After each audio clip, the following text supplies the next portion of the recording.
Look how this man escaped from prison. He hid in the toilet to shave off his face full of beard, then he dips his hair in water and styles it, then he takes the guard's clothes out of the toilet, change clothes to do a good haircut. At this point he disguised as a prison guard. He walks calmly through the prison workshops. When he gets to the door, pulled out the forged access card in advance, casually swipe it, then he easily left the prison. I went to the street, bought a small yellow vest for £2.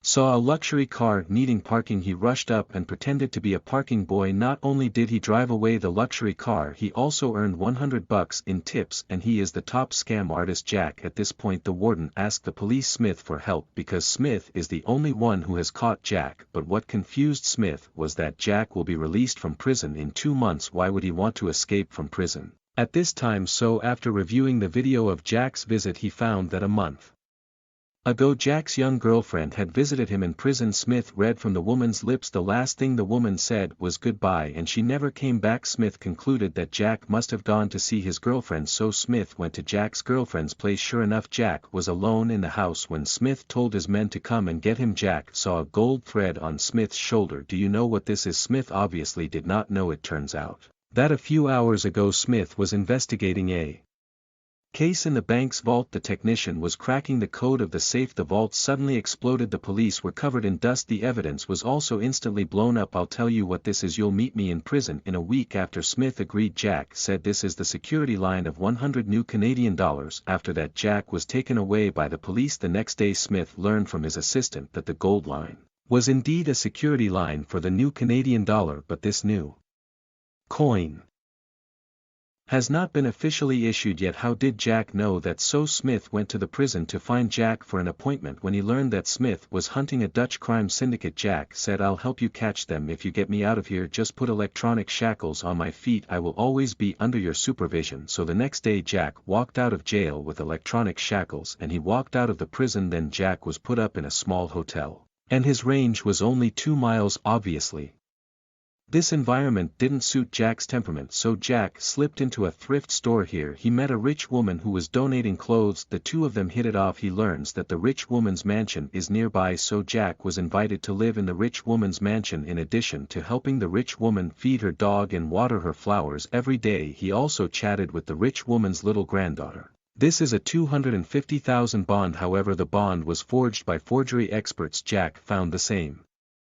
CH letters. Jack found the same CH letters as the bond, but then the teapot appeared out of nowhere and stopped the two men. Jack said he admired the teapot's skill, but the teapot wasn't too friendly to him. Then, on the pretext that the church was still being restored, the two men were driven away. The next day they learned that the teapot had booked a flight for a week later to Holland. It seems the teapot was alerted if they don't catch the teapot this time and let him run back home, Jack would be sent back to prison to serve another sentence. So Jack finds his good friend Mike again. He asks him to use all his connections to find out about the bond. 2 days later Mike gave Jack a note. According to the address on the note, Jack and the two of them found a warehouse. At that moment they heard the sound of a printing press in the warehouse. Jack concluded that the bonds must be being printed inside, but there was no evidence. Smith could not apply for a search warrant. At this point Jack was running out of time. The next day Jack looked at his electronic shackles. Suddenly a brilliant idea came to him. He took his car keys. He drove alone to the warehouse. Then he got out of the car and grabbed his camera. He started taking pictures of the warehouse. After successfully angering a few thugs at the door, Jack was escorted into the warehouse by the thugs. Here Jack saw piles of books on the floor,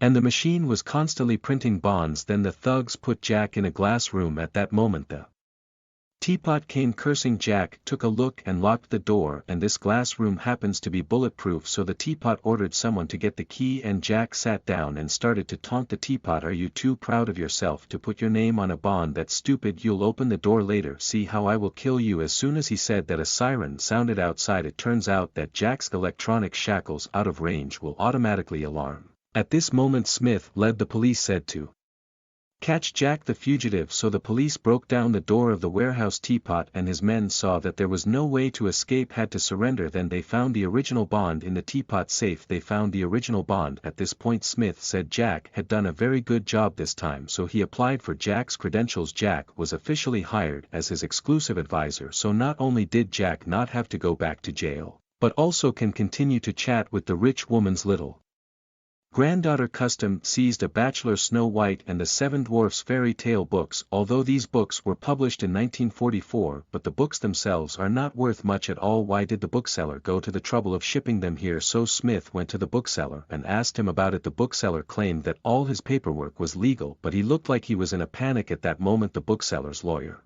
came in. Smith had no choice but to stop asking questions, but when he came out, Smith learned that the bookseller had never contacted his lawyer. Smith felt bad. When he returned to the house again, the bookseller had already been killed, so the next step they had to look in the books for clues. When Jack found the first page of each book, there is a blank inside paper, so they should be trying to forge something to print on this paper. Then Smith found a ticket to the archives in the bookseller's wallet. Smith found a ticket to the archives, so the two of them went to the archives to investigate, and after learning that the bookseller had indeed been here and took pictures of this 1944 bond, Smith took out the inside pages of the book and compared them, and it was a perfect match in size. The curator said, although this bond is now worth $250,000, but the other 599 have gone missing. This is the only one in existence. Jack found out after observation this bond is a fake, although the old paint was used on it, but the smell of ink is new. If you don't believe me, smell it. The curator was dumbfounded when he smelled it. This is impossible. It turns out that the bookseller came to the archives twice before. The first time he took pictures of the bonds and used them to forge them. The second time he really switched the forged bonds this way. As long as they claimed they found the other 599 bonds, the archives would produce their own original bonds for comparison, and the ones in the archives had already been switched. Then the comparison must be the same, so they can exchange the huge amount of $150 million in cash. Next, Jack had to find the person who forged the bonds as soon as possible, so he went to his good friend Mike. After seeing how well the bonds were forged, he thought that an expert like this would usually sign their masterpieces to show off his mastery of his craft. Sure enough, Jack looked through a magnifying glass. Jack found two letters CH on the bond, and CH is the initials of the forgery expert Teapot. At the time, the Teapot was renovating a church on 3rd Street, so the two Smiths went to the church to find out what was going on.